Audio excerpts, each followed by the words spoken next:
አድማስ በማይወስነው ስፋቱ ላይ ከንጋት ፀሐይ የደረበውን የወርቅ ካባ ከምሽት አብሳሪዋ ጀንበር የተዋሰውን ብርማ ቀለም ከተፈጥሮ ሁነቱ ጋር እያተያየ ዓለም ብዙ ቅጥያ ስያሜ ሰጥቷል።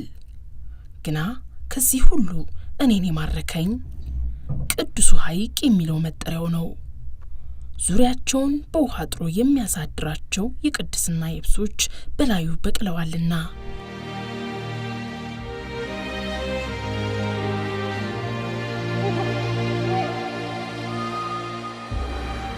ከአድማስ ጥግ እስከ ጥግ የተነጠፈው ስፋቱ መሬት ላይ የተዘረጋ ሰማይ የሚያስመስለው ጣና ሐይቅ 3673 ስኩዌር ሜትር ስፋትና ከ14 እስከ 45 ሜትር ጥልቀት አለው።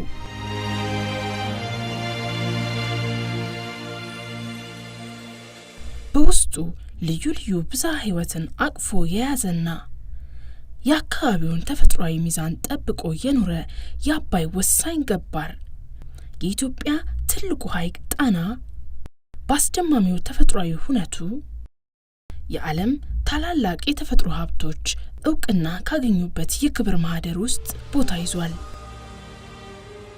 ግና ታሪክን በውበት ከልለው ሚስጥራትን በውሃ አጥረው በጀርባው ላይ የተንጋለሉ እነዚህን ደሴያት ለመሸከም የመመረጡ ረቂቅ ሚስጥር ጊዜ የሚፈታው እንቆቅልሽ ነው።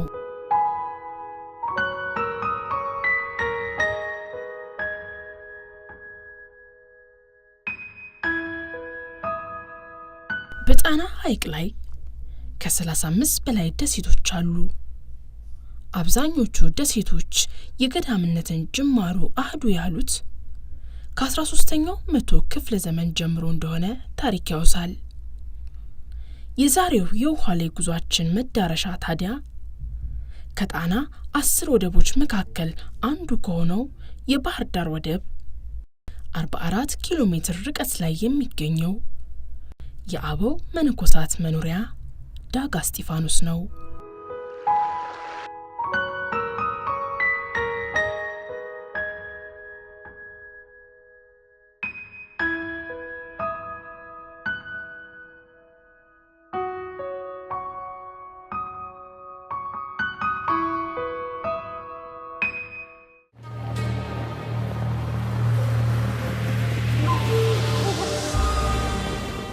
ዳጋ ከላይ ሆነው ቁልቁል ሲመለከቱት ከራስጌው ሰፋ ከእግርጌው ደግሞ ጠበብ ብሎ የሶስት ማዕዘን ቅርጽ ይዞ በሰፊው ጣና ሐይቅ ላይ ተንጋሏል።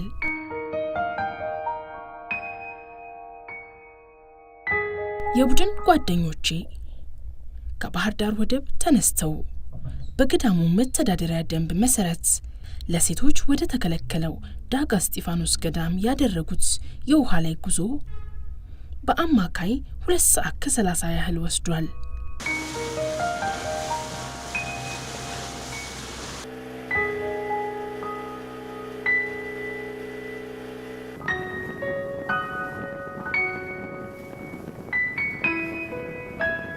ይህ ከሩቅ ሲመለከቱት ከሐይቁ ባሻገር ያለ ቀጥ ያለ ተራራ የሚመስል የውሃ ላይ የብስ በኢትዮጵያ የ3000 ዓመት የነገስታት ታሪክ ክርስትናን ቀድመው በተቀበሉትና ለክርስትና በሰሜን ኢትዮጵያ መስፋፋት ያንበሳውን ድርሻ በሚወስዱት አክሱማውያን ወንድማማቾች በአብርሃ ወአጽብሃ አማካኝነት በ4ኛው መቶ ክፍለ ዘመን ለታቦት ማደሪያነት የተመረጠ ነው።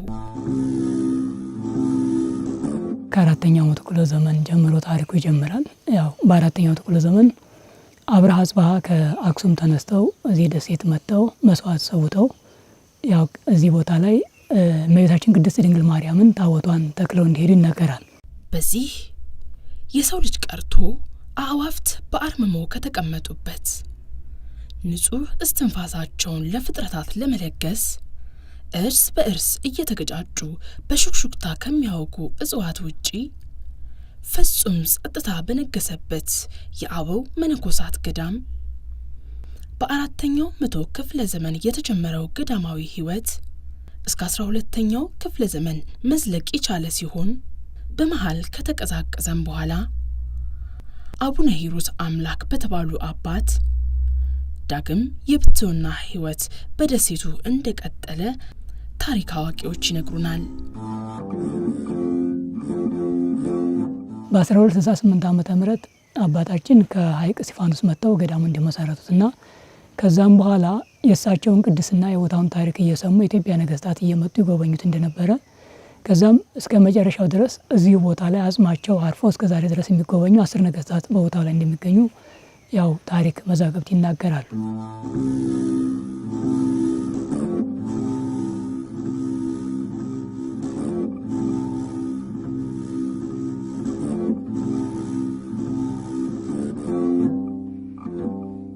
የጀልባውን የውሃ ላይ ጉዞ አጠናቀው በረጃጅም ሀገር በቀል ዛፎች ከተሞላው ወደ አረንጓዴው ግቢ ዳጋ እስጢፋኖስ ገዳም ሲዘልቁ እስከ ቤተ ክርስቲያኑ ደጃፍ የምትወስደውን ቀጭን ዳገታማ መንገድ አጎብድደው በዝግታ ይጓዙታል።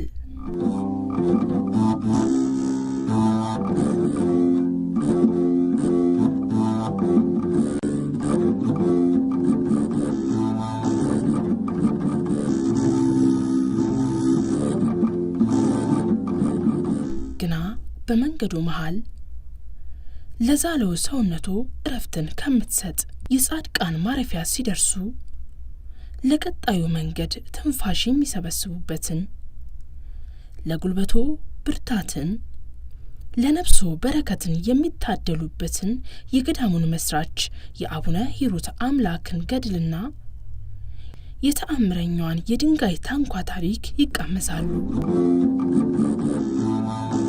በቅድሚያ እንኳን ደህና መጣችሁ። አሁን ያለንበት ቦታ ጻድቃን ማረፊያ ይባላል። ገዳሙ የተመሰረተው በ1268 ዓመተ ምህረት ሲሆን ገዳሙን የመሰረቱት ጻድቅ አቡነ ሂሩት አምላክ ይባላሉ። በርካታ ጠቢባንን ባፈራው ሐይቅ እስጢፋኖስ ገዳም ስርዓተ ምንኩስናን የተማሩት አባ ሂሩት አምላክ ታቦተ እስጢፋኖስን ይዘው በደሴቱ ላይ ካረፉ በኋላ ቀድሞ በአብርሃ ወአጽብሃ ዘመነ መንግስት በድንግል ማርያም ስም የታነጸውን ቤተ ክርስቲያን ከነታቦቱ ስላገኙት ታቦታቱን እያጠኑ ለዓመታት በአገልግሎት ከቆዩ በኋላ ታቦተ ማርያም ከታ ወደ ተባለ ስፍራ ስትዘዋወር አባ ሂሩት አምላክ ታቦተ እስጢፋኖስን በቦታው አኑረው ቦታውን ዳጋ እስጢፋኖስ አሰኝተው የተባዕቶ ስራን እየሰሩ ቆይተዋል። መጨረሻ ሰዓት ላይ መሻገሪያ ያተው ፈቃድ እግዚአብሔር ሲጠይቁ እቺ ድንጋይ ያው በዚህ እግዚአብሔር በተሰጣቸው ጸጋ ከእግዚአብሔር በተሰጣቸው ጸጋ በዚህ ድንጋይ አማካኝነት ይህንን ባህር አቋርጠው እዚህ ገብተዋል። ከዛን ጊዜ ጀምሮ እንግዲህ እሳቸው ወደ ላይ ሲወጡ እቺ ቦታ ላይ አረፍ ብለው ስለወጡ ማለት ነው ወደ ላይ ተራራውን ለማቋረጥ ያው ጻድቃን ማረፊያ ተብሏል። ጻድቁ ስለተቀመጡበት ማለት ነው። እንግዲህ የምታዩት የኛው ከላይ ያለው ጅፍጅፍ ነው የሚባለው። እቺ ከላይ ታንኳ አይታችሁ ከሆነ ድል ገጥማችሁ ውሃ እንዳያረሳቸው ሰዎች በቀላሉ የሚቀመጡበት ከላይ ትንሽ አለ። የኛው ደግሞ ትልቁ ፓርት ማለት ነው። ስለዚህ ጻድቁ በዚህ ድንጋይ ነው የመጡት። ከሳቸውም በኋላ በ14ኛው ክፍለ ዘመን መጨረሻ ማለት 1460 አካባቢ ላይ አጼ ዘርዓ ያዕቆብ እንዳረፉ ማለት ነው ብዙ ጊዜ አጽማቸው ከሌላ ቦታ እንደተንቀሳቀሰ ይነገራል። እዚህ ሲደርሱ ግን ዛቴቴ መራፈየቼ ዘላለም ማረፊያና መርጫታል የሚል ከአጽማቸው ድምጽ ወጣና እሳቸውም እዚህ ያሳረፏቸው ስለነበር ከዛን ጊዜ ጀምሮ እቺ ቦታ ጻድቃን ማረፊያ ተብላ ተጠርታለች። ከዛን ጊዜ ጀምሮ የነበሩ መነኮሳትም እዚህ እያረፉ ወደ ላይ ይወጣሉ ማለት ነውና አሁንም አረፍ ብለን አሁን ሰዓት ደግመን ወደ ላይ እንወጣለን።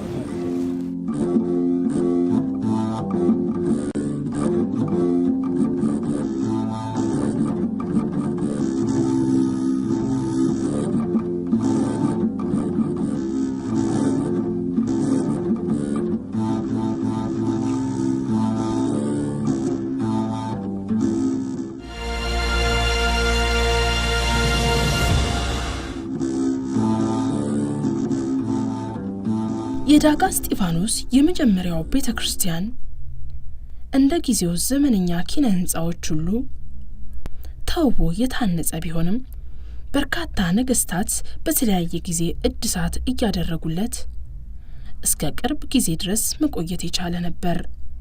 ለመጀመሪያ ጊዜ አጼ ዘርዓ ያዕቆብ ከ1624 እስከ 1660 በነበሩበት ጊዜ እንደገና ደግሞ አጼ ዘርዓ ያዕቆብ ማለት ከአጼ ዘርዓ ያዕቆብ በኋላ አጼ ሰርጸ ድንግል ከ15 55 እስከ 1577 አጼ ፋሲል በነበሩበት ጊዜ ከ1632 እስከ 1667 በነበሩበት ጊዜ 3 ጊዜ ተሰርቷል። አሁን እየተሰራ ያለው ቤተክርስቲያን በአጼ ፋሲል የመጨረሻ ተሰርቶ የነበረውን በምጽት አማካኝነት ተበልቶ ስለነበረ እሱን በባህልና ቱሪዝም እንደገና እንዲሰራ ተደርጎ ያው በዲዛይኑ ባለው ቅድም ባያችሁ ማህተም መሰረት እንደገና እንዲሰራ ተደርጓል።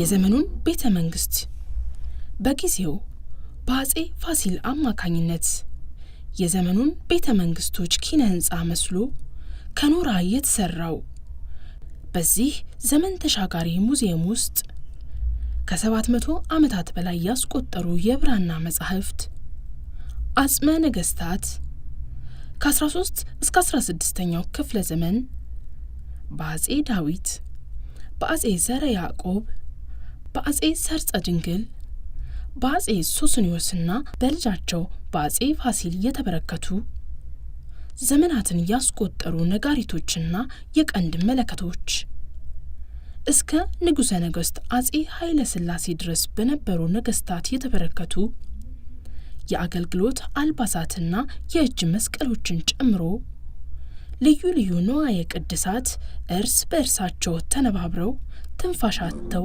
ታጭቀዋል።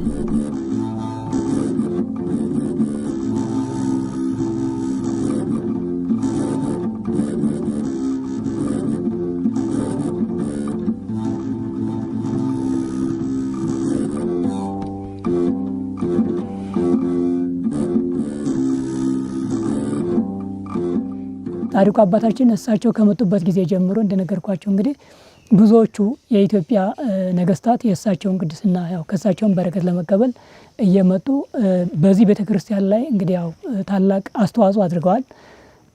እስከ መጨረሻው እስከ አጼ ኃይለ ሥላሴ የነበሩ ነገስታት ኢትዮጵያ በሙሉ የነገሱ ነገስታት እዚህ ቦታ ላይ እንዲሳለሙና ከቦታው በረከት እየተቀበሉ እንዲሄዱ ይነገራል። የሰሯቸውም ለመጀመሪያ ጊዜ አጼ ዘርዓ ያዕቆብ በእመቤታችን ስም የመጀመሪያ ቤተክርስቲያን ሰርቷል። ሁለተኛ አጼ ሰርጸ ድንግል ከ1555 እስከ 1577 በነበረበት ጊዜ የእመቤታችንን ታቦት ከዛ ከነበረበት እዚህ ቦታ ላይ አምጥቶ እንደተከለና አሁንም ዛሬ ድረስ ቅርስ ሆኖ እየተጎበኘ ይገኛል። ማለት ከስሩ ክብ ቤተክርስቲያን ነበር አሰርቶ የነበረው። ከዛ መጨረሻ ላይ አጼ ፋሲል መጥተው በ1632 ቤተክርስቲያኑን ጀምረው እና ይሄንን ዕቃ ቤት የምናየውን እንዳሰሩ በመጨረሻ ሰዓትም ያው እሳቸው አባታቸውንም ጭምር አጼ ሱስንዮስ እንዳመጧቸው ይነገራል።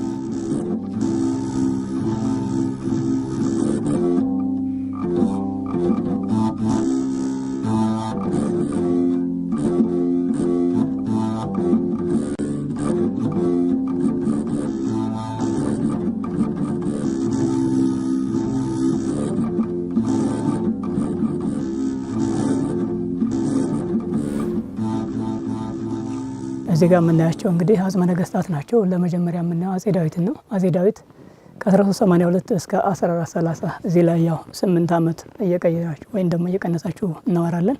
እንግዲህ አጼ ዳዊት ከሚታወቁባቸው ታሪኮች ለመጀመሪያ ጊዜ ግብፃውያን ያው በተለይ አረቡ ዓለም ማለት ነው በክርስቲያኖች ላይ ታላቅ ተጽዕኖ አድርገው እንደነበር ይነገራል። በዛም ጊዜ አጼ ዳዊት ደብዳቤ ለክርስቲያኖች ያው ተጽዕኖአቸው እንዲነሳላቸውና በነበረው ንጉስ ላይ ያው የሚያስፈራራ ቃል ጭምር ጽፈው ላኩለት ይባላል አጼ ዳዊት።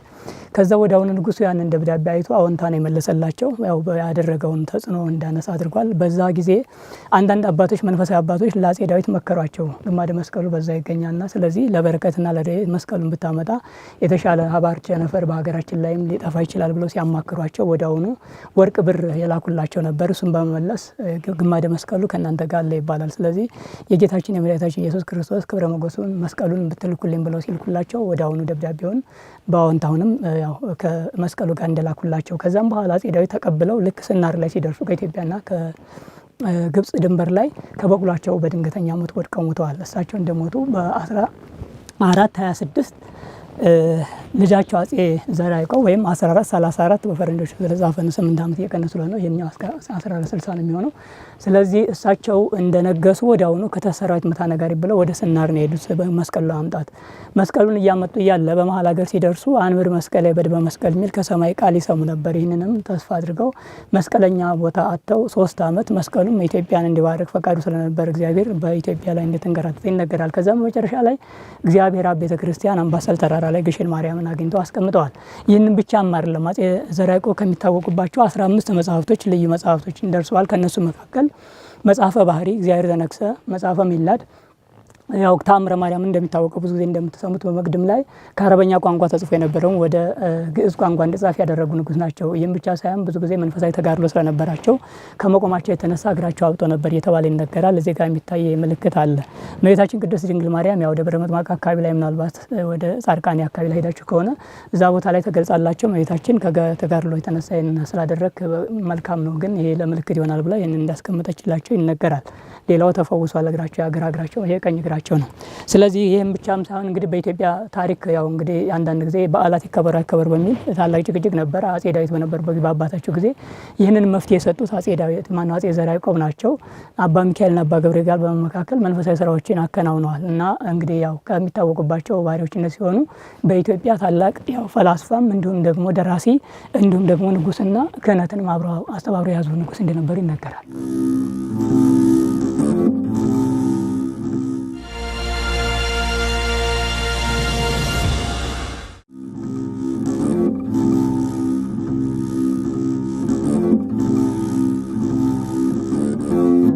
በኢትዮጵያ ታሪክ አጼ ንብለ ድንግልና ልጃቸው ገላውዴዎስ ነግሰዋል። ከሱም በኋላ አጼ ሰርፀ ድንግል የጎንደር ጀማሪዎች ናቸው። ከሱም በኋላ አጼ ሶስንዮስ በ1107 እንደነገሱ ይነገራል።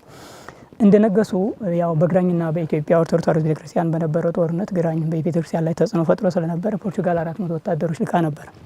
በዚህም አማካኝነት አጼ ሶስንዮስን ካቶሊክ አድርጓቸው ነበርና በኢትዮጵያ ላይ ካቶሊክን ያወጁ ንጉስ ናቸው። እሳቸውም ካቶሊክ ነዋል። ከዚህም የተነሳ ጭቅጭቅ ተነስቶ በቤተክርስቲያን ያሉ ካህናት ታርደዋል። ቤተክርስቲያንም ጋይታለች። በዚህ ምክንያት ምላሳቸው ተጎልብሎ ደንቀዝ ላይ እንደወደቁና ልጃቸው ፋሲል ወደ ገዳም ሄዶ አባቶችን ገዳማዊ አባቶች አምጥተው ጸሎት ሲያደርግላቸው ደንቀዝ ላይ ምላሳቸው የተጎለጎለው ገባ። ያው ከዛም መጨረሻ ላይ ኦርቶዶክስ ተዋሕዶ ቤተክርስቲያንን ይቅርታ ጠይቀው እንደገና ተመልሰዋል ማለት ነው። ከዛም ፋሲል በ1632 ነገሰና ፋሲል ይንገስ ኦርቶዶክስ ትቀደስ ብለው አዋጅን በአዋጅ አውጀው ቤተክርስቲያን እንደገና እንድትጽናና ተደርጓል። ፋሲል እንግዲህ ዛሬዎቹን ጎንደር ተብላ እንድትጠራ ያደረገ ንጉስ ነው። በአጠቃላይ ለቤተክርስቲያን ታላቅ አስተዋጽኦ አድርጓል። በዚህ ምክንያት ቤተክርስቲያን በክብር አስቀምጣቸዋለች። እንግዲህ አጠቃላይ ነገስታቱ 10 ናቸው። እዚህ ጋር 3 አሉ። ሌሎቹ ያው ስማቸው በቅርብ ጊዜ ይጻፋል፣ ግን በብራና ተዘርዝሯል። አጼ ዘድንግል፣ አጼ በካፋ፣ አጼ አይዙር፣ አጼ ይስሐቅና አጼ ይኩኖ አምላክ እንዳሉበት ይነገራል። እዚህ ጋር የምታዩት ከሆነ ያው አጼ አይዙር ናቸው የሚል እንትን አለ። አጭር ነበሩ ይባላል። አጼ ሶስን እንደምታዩቸው አጭር ናቸው። መገለጫ የራሳቸው የሆነ አላቸው ለእያንዳንዳቸው ነገስታት እና 6 ሰዓት ብቻ በኢትዮጵያ የነገሱ ንጉስ ናቸው። ያው ግማሽ ቀን ማለት ነው። ህዝቡ በመጨናነቅ እሳቸውን ለማየት ልክ እንደ ዞኪዮስ አጭር ስለነበሩ ህዝቡ ተገፋፍቶ ያው ወድቆባቸው ተጨናንቀው እንደሞቱ ይነገራል።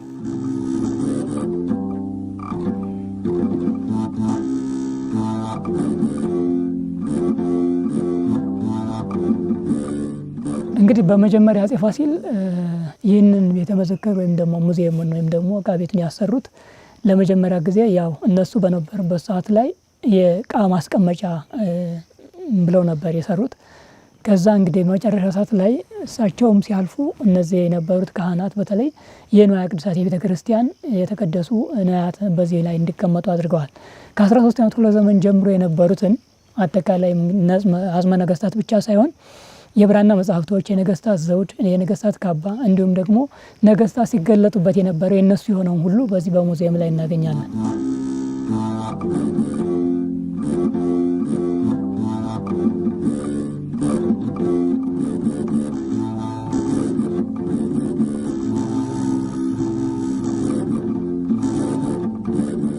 ገዳማት ትውልድን በእውቀት የሚቀርጹ በጥበብ አስጊጠው ከፍ የሚያደርጉ ዓለምን እንደ መርገም ቆጥረው በትህረምት የሚኖሩ ዘውትር ስለ ዓለም የሚማልዱ ከፈጣሪ በቀጥታ የሚገናኙ አበው መነኮሳትን ሸሽገው የያዙ ናቸው ይላሉ ሊቃውንት። ታዲያ በኢትዮጵያ ካሉ ታላላቅ ጥንታዊ ገዳማት መካከል አንዱ የሆነው ዳጋ እስጢፋኖስ ይህንን አባባል በተግባር ያሳየ ነው።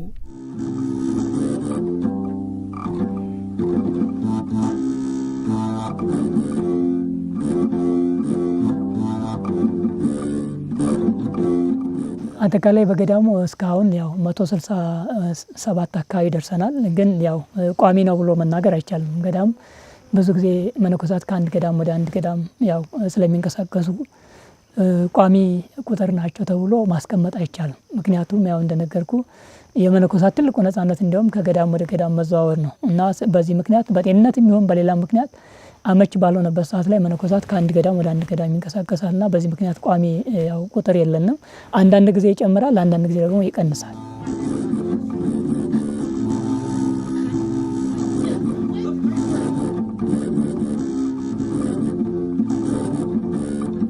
ገዳሙ በአጠቃላይ ሁለገብ የሆነ ክንዋኔ ይከናወንበታል።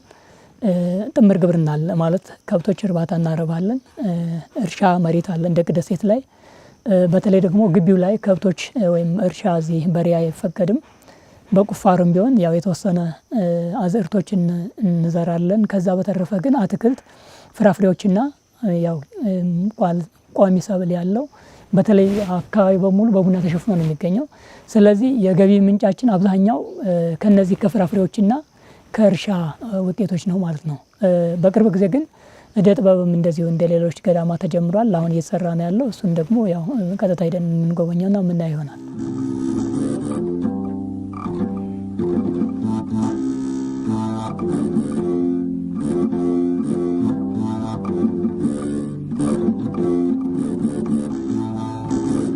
አሁን ያለንበት ቦታ ተግባር ቤት ወይም ደግሞ ቤተ እግዚአብሔር ይባላል። እንግዲህ እነዚህ የምናያቸው ፋጋ ነው የሚባሉት። ፋጋው የእያንዳንዱ መነኮሳት መቁነን ማወስጃ ወይም ደግሞ ማስገቢያ ይባላል። እንግዲህ እዚህ ጋር የምናያቸው ምልክቶች አሉ ከላይ የተጻፉት። እያንዳንዳቸው ያው በሚፈልገው መጠን አንዱ መነኮስ ማለት ነው የሚፈልገውን ያህል አስገብቶ እንዲጠቀም ነው። እዚህ ጋር አትክልት የሚል አለ። አትክልት ብቻ የሚፈልግ ከሆነ እዚህ አትክልት ላይ ያስገባል። ሁለተኛ ንፍሮ ብቻ የሚፈልግ ከሆነ ንፍሮ ላይ ያስገባል። ምላጭ የሚለው እዚህ ምላጭ ከንፍሮ ጋር እያንዳንዳቸው ያው ምላጭ የምንለው 1/8፣ ኩርማን የምንለው 1/4 ነው። ስለዚህ እነዚህም በሚፈልግ መጠን እያንዳንዱ ሰው የራሱ መለያ ፋጋ ስላለው እሱን ይወስዳል ማለት ነው። ዛሬ ያው ሱባኤ ሰዓት ስለሆነ ጊዜው አሁን ሰዓቱ ገና 6 ሰዓት 7 ሰዓት አካባቢ ነው። እኛ የምንጠቀመው ደግሞ በገዳማ ሕይወት 11 ሰዓት ስለሆነ ያው ጊዜው ስላልደረሰ አሁን ያው ሲቆነን አላያቸውም። ግን በሚቆነንበት ሰዓት ላይ ያው እንደዚህ በዚህ አይነት መልኩ ነው የምንወስደው ማለት ነው።